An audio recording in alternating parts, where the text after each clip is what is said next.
Hello guys, current affairs funda में आप सभी का स्वागत है। मैं हूं आपके साथ अभिषेक शर्मा। और आज के इस वीडियो सेशन में हम 12 जनवरी तक के सभी इंपॉर्टेंट करंट अफेयर्स कवर करने वाले हैं। हमेशा की तरह आप इस वीडियो को अंत तक जरूर देखिएगा। आज भी आपको काफी कुछ जानने के लिए मिलेगा। सेशन की शुरुआत हमेशा की तरह क्वेश्चन ऑफ द डे से करेंगे, जिसका आंसर आपको अभी कमेंट बॉक्स में करना है। पूछना है कि संविधान का अनुच्छेद 324 किससे संबंधित है? What is article 324 of the constitution related to? Option है ECI, union territories, rights of citizens या फिर इलेक्शन ऑफ लोकसभा स्पीकर। जल्दी से आंसर कर दीजिए, फिर हम आगे बढ़ते हैं। और अगर आप इस वीडियो सेशन की पीडीएफ चाहते हैं तो करंट अफेयर्स फंडा ऐप पर आपको मिल जाएगी। ऐप को इंस्टॉल कर लीजिए, लॉगिन कर लीजिए, उसके बाद आपको पीडीएफ मिल जाएगी। केवल इसी सेशन की नहीं, बल्कि जितने भी हमारी डेली करंट अफेयर्स वीडियोस आती हैं, वीकली वीडियोस आती हैं, मंथली वीडियोस आती हैं, सबकी PDF current affairs funda app पर मिल जाएगी। ऐप का लिंक वीडियो के डिस्क्रिप्शन में दिया गया है और फर्स्ट कमेंट में पिन कर दिया गया है। उस पर क्लिक करके आप ऐप को इंस्टॉल कर सकते हैं। जल्दी से आंसर कर दीजिए, फिर हम आगे बढ़ते हैं।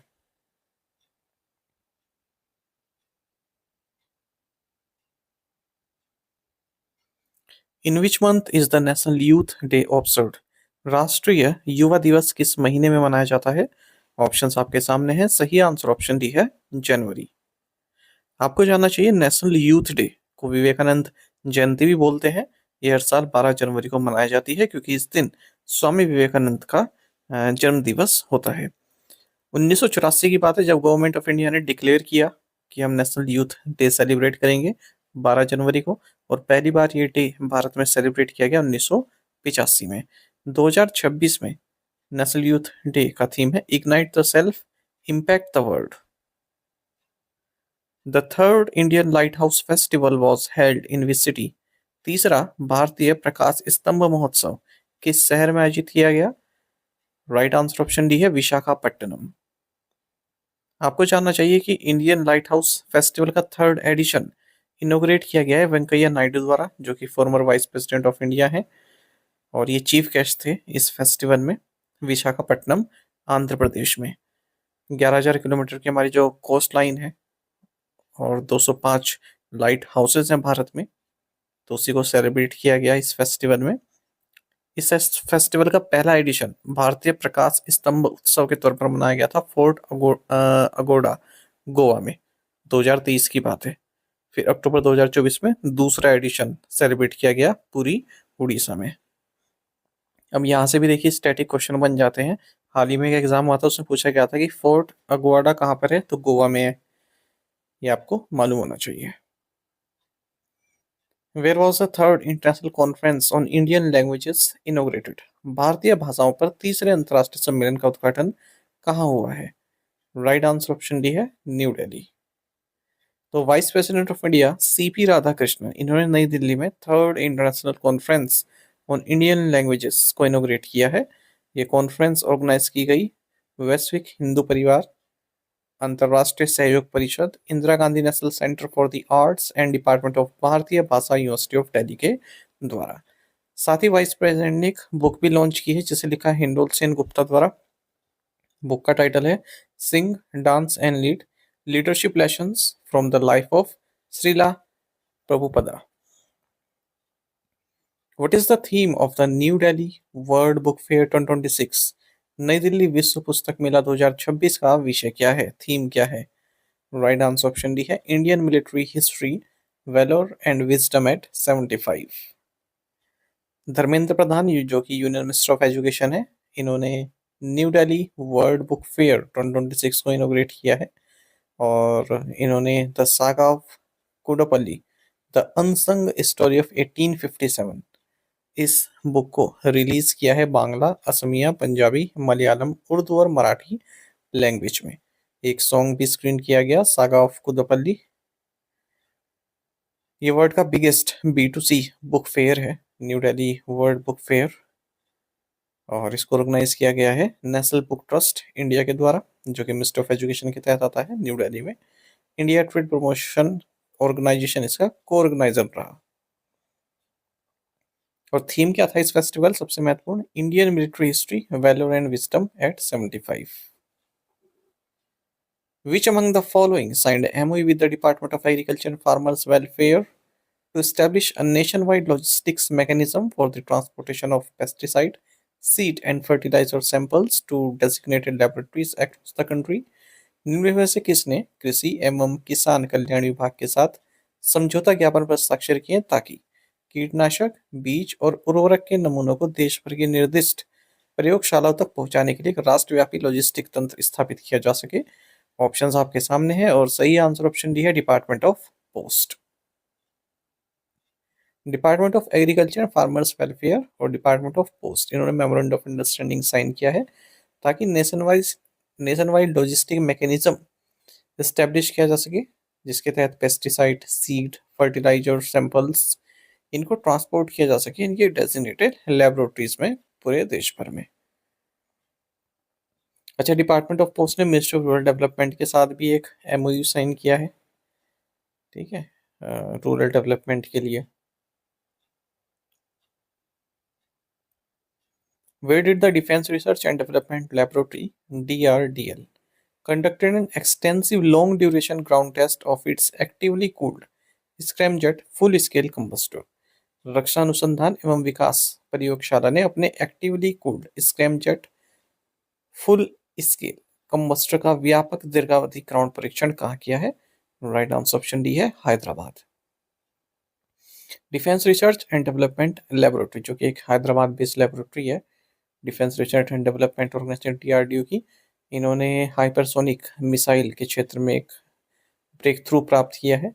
तो डीआरडीएल ने एक extensive long duration ground test किया है अपने actively cooled scramjet full scale combustor का, ठीक है, और एक रन टाइम उन्होंने अचीव किया है 12 मिनट का अपने state of the art scramjet connect pipe test facility जो कि हैदराबाद में ही है। हाइपरसोनिक मिसाइल जो स्पीड ऑफ साउंड उसके 5 गुना तक कैपेबल है, ठीक है। और who was appointed as the new chairman of the atomic energy regulatory board? परमाणु ऊर्जा नियामक बोर्ड के नए अध्यक्ष के रूप में किसे नियुक्त किया गया है? राइट आंसर ऑप्शन डी है A K Balasubramaniam. Appointments committee of the cabinet जिसकी अध्यक्षता प्राइम मिनिस्टर नरेंद्र मोदी द्वारा की गई, इन्होंने डिस्टिंग्विश साइंटिस्ट ए के बाला सुब्रमण्यम को चेयरमैन नियुक्त किया है एटॉमिक एनर्जी रेगुलेटरी बोर्ड का 3 साल के पीरियड के लिए, और इस पोजीशन पर ये डॉक्टर टी के शुक्ला को सक्सीड कर रहे हैं। एटॉमिक एनर्जी रेगुलेटरी बोर्ड की बात करें तो 15 नवंबर 1983 को इसकी स्थापना की गई थी प्रेसिडेंट ऑफ इंडिया द्वारा एटॉमिक एनर्जी एक्ट 1962 की सेक्शन 27 के तहत। HDFC Bank integrate the central bank digital currency into which platform? HDFC bank ने सेंट्रल बैंक डिजिटल करेंसी को किस प्लेटफॉर्म में एकीकृत किया है? ऑप्शंस आपके सामने हैं, सही आंसर ऑप्शन डी है स्मार्ट गेटवे। HDFC बैंक ने अनाउंस किया है कि रिजर्व बैंक ऑफ इंडिया की जो सेंट्रल बैंक डिजिटल करेंसी है इसे हम अपने online merchant payment platform smart gateway में इंटीग्रेट कर रहे हैं। इसी के साथ जो स्मार्ट गेटवे मर्चेंट्स हैं वो पेमेंट एक्सेप्ट कर सकते हैं डिजिटल रूपी के जरिए, वो भी 0 transaction cost per. Existing payment mode तो चलते रहेंगे, यूपीआई, कार्ड्स और नेट बैंकिंग। अच्छा, थोड़ा जान लीजिए इसके बारे में क्योंकि कई बार देखा गया है बैंक एग्जाम में यहाँ से क्वेश्चन पूछा गया है, और क्या पूछा गया ये मैं आपको बताऊंगा अभी एग्जैक्ट जो बार बार पूछा जाता है। पहले तो जान लीजिए डिजिटल रूपी, या आप इसका सिंबल देखें, ये इंडिया की सेंट्रल बैंक डिजिटल करेंसी है सीबीडीसी, मतलब जो हमारा फिजिकल करेंसी है रूपी उसी की डिजिटल फॉर्म है, आरबीआई द्वारा इशू की जाती है डिजिटल फॉर्म में।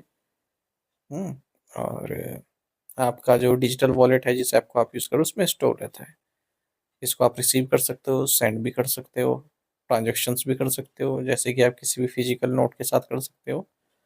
और जो ये ई वॉलेट है ये बैंक नॉन बैंक द्वारा प्रोवाइड किए जाते हैं। महत्वपूर्ण ये है कोई भी मिनिमम बैलेंस रिक्वायर्ड नहीं है अगर आप एक ई वॉलेट ओपन करना चाहते हैं। ये फैक्ट कई बार कम से कम 2-3 एग्जाम में तो पूछा ही गया है, हाल ही में या पिछले 2025 से पूछा गया था, ठीक है, कि मिनिमम बैलेंस कितना होना चाहिए वॉलेट के लिए, तो आंसर होगा 0। Which bank launch the new safety centre feature on it's mobile banking app open? किस बैंक ने अपने मोबाइल बैंकिंग ऐप ओपन पर नया सेफ्टी सेंटर फीचर लॉन्च किया है? राइट आंसर ऑप्शन बी है एक्सिस बैंक। तो एक्सिस बैंक ने सेफ्टी सेंटर नाम का एक नया फीचर लॉन्च किया है अपने बैंकिंग ऐप ओपन पर, ठीक है। तो जो भी खास खास डिजिटल बैंकिंग फंक्शंस हैं उनका कंट्रोल कस्टमर के पास रहेगा, वो अपने अकाउंट को सेफ गार्ड कर सकते हैं किसी भी अनऑथराइज्ड या सस्पिशियस एक्टिविटीज से। ठीक है, वही बिना किसी कस्टमर केयर के या फिर ब्रांच में विजिट किए बिना। तो इसमें एसएमएस सील्ड भी है, जो कि एसएमएस में मैसेजेस जो आते हैं उनकी ऑथेंटिसिटी को आपको वेरीफाई करेगा। कोई स्पैम तो नहीं कर रहा है, कोई ओटीपी ऐसे ही तो नहीं भेज रहा है। ठीक है, disabling internet banking access complete if not required, stand to restricting all fund transfer capabilities across mobile banking, internet banking with a single toggle, ये सभी। Which bank unveiled the refreshed brand identity called Fortuna wave? किस bank ने Fortuna wave नामक अपनी नई brand पहचान का अनावरण किया? राइट आंसर ऑप्शन डी है फेडरल बैंक। फेडरल बैंक ने फॉर्चूना वेव, जो कि एक इसकी नई ब्रांड आइडेंटिटी है, इसको लॉन्च किया है साइडवेज के साथ मिलकर। बाकी वही है कि ये बैंक की वैल्यूएशन को दर्शाता है, बताता है कि किस तरह से हम आगे बढ़ रहे हैं, कुछ नया कर रहे हैं। ठीक है, केवल आपको इतना याद रखना है। The Reserve Bank of India proposes to raise the dividend payout cap for banks to what percent of net profit from the earlier limit of 40%? भारतीय रिजर्व बैंक बैंकों के लिए लाभांश भुगतान की सीमा को पहले की 40% की सीमा से बढ़ाकर शुद्ध लाभ के कितने प्रतिशत तक करने का प्रस्ताव कर रहा है? राइट आंसर ऑप्शन डी है 75%। देखिए, इस क्वेश्चन में आगे बढ़े पहले बता दूं मैं डिविडेंड क्या होता है। जो भी कंपनी का प्रॉफिट होता है ना, तो उसमें से कुछ हिस्सा जो अपने शेयर होल्डर को दे देता है, उसको बोलते हैं डिविडेंड। तो रिजर्व बैंक ने कहा है कि अब कोई भी कंपनी जो उसका डिविडेंड है, पहले उस पर 40% ही कैप थी, पर अब 75% कर दिया, यानी कि अपने प्रॉफिट्स का 75% भी अपने शेयर होल्डर्स को दे सकते हैं। ठीक है, और 2026-27 फाइनेंशियल ईयर से ये इफेक्टिव हो जाएगा। सभी कमर्शियल बैंक्स पर अप्लाई होगा, including state bank of India, foreign banks. और इसमें कौन शामिल नहीं होगा? Small finance banks, payment banks, regional rural banks और लोकल एरिया बैंक्स। आरबीआई ने 10 बकेट स्ट्रक्चर भी इंट्रोड्यूस किया है, जिसमें जो बैंक्स हैं हायर कैपिटल बफर वाले, उनको परमिट किया जाएगा कि वो लार्ज प्रोपोर्शन अपने एडजस्टेड प्रॉफिट्स का डिस्ट्रीब्यूट कर सकते हैं। फॉरेन बैंक जो भारत में ऑपरेट कर रहे हैं, जिनकी ब्रांच है भारत में, वो भी अपना प्रॉफिट अपने हेड ऑफिस में भेज सकते हैं बिना आरबीआई अप्रूवल के। Which state recorded the first sighting of ultra rare sandalwood leopard? किस राज्य में अत्यंत दुर्लभ सैंडलवुड तेंदुओं को पहली बार देखा गया? राइट आंसर ऑप्शन बी है कर्नाटका। कर्नाटका ने जो है, कर्नाटका में अल्ट्रा रेयर, काफ़ी रेयर है सैंडलवुड लेपर्ड, ये देखा गया है विजयनगर डिस्ट्रिक्ट में। और केवल दूसरी बार है जब ये रेयर लेपर्ड कलर भारत में देखा गया है। ठीक है, इसे स्ट्रॉबेरी लेपर्ड भी बोलते हैं इंटरनेशनली। इससे पहले जब भारत में इसको देखा गया रनकपुर राजस्थान में नवंबर 2021 में। The Mpemba effect refers to the phenomena where hot water freezes faster than cold water. Mpemba प्रभाव उस घटना को संदर्भित करता है जहाँ जो हॉट वाटर है वो जल्दी फ्रीज हो जाता है कोल्ड वाटर के कंपेयर में। तो भारतीय साइंटिस्ट जो है, भारतीय वैज्ञानिक जो है, उन्होंने एक first super computer powered simulation को डेवलप किया है और इन्होंने एमोएबा इफेक्ट को कैप्चर किया है। ठीक है, ये काउंटर इंट्यूटिव फिनोमेना है, यानी कि उल्टा फिनोमेना है जो सत्य है कि हॉट वाटर फ्रीज हो जाता है जल्दी, किससे? कोल्ड वाटर से। तो Jawaharlal Nehru centre for advance scientific research के रिसर्चर्स ने इस टेस्ट को किया है, सुपर कंप्यूटर्स के जरिए इन्होंने इसका सिमुलेशन प्राप्त किया है। Which space telescope has discovered a new type of astronomical object nicknamed Cloud9, which is apparently a starless, gas-rich dark matter cloud?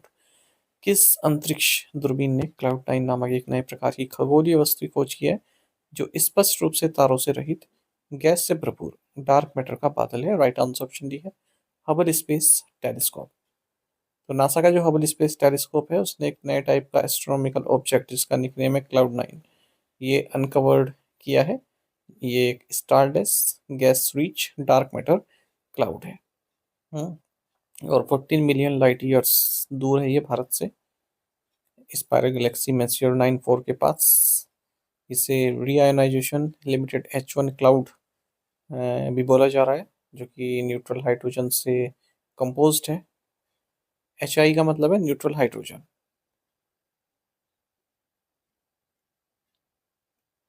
Which company has been awarded the supply order to support the Pinaka upgrade program? Pinaka multi rocket launcher system के ओवरहोल और upgradation का कार्य किस company को दिया गया है? Right answer option C है टाटा एडवांस सिस्टम्स। तो भारत का जो पिनाका रॉकेट आर्टिलरी सिस्टम है, तो इसको ओवरहॉल करेंगे, यानी कि इसको और मजबूत करेंगे, इसको अपग्रेड करेंगे। टाटा एडवांस सिस्टम को ये जिम्मेदारी दी गई है। इंडियन आर्मी का 510 एडवांस बेस वर्कशॉप को जो है ओवरऑल किया जाएगा, अपग्रेड किया जाएगा Pinaka multiple launch rocket system को और बैटरी कमांड पोस्ट को। और 8x8 हाई मोबिलिटी व्हीकल पर इसको माउंट किया जाता है पिनाका सिस्टम को। शूट एंड स्कूट ऑपरेशन में ये माहिर है। Which company commission the residue upgradation facility eight Visakhapatnam refinery?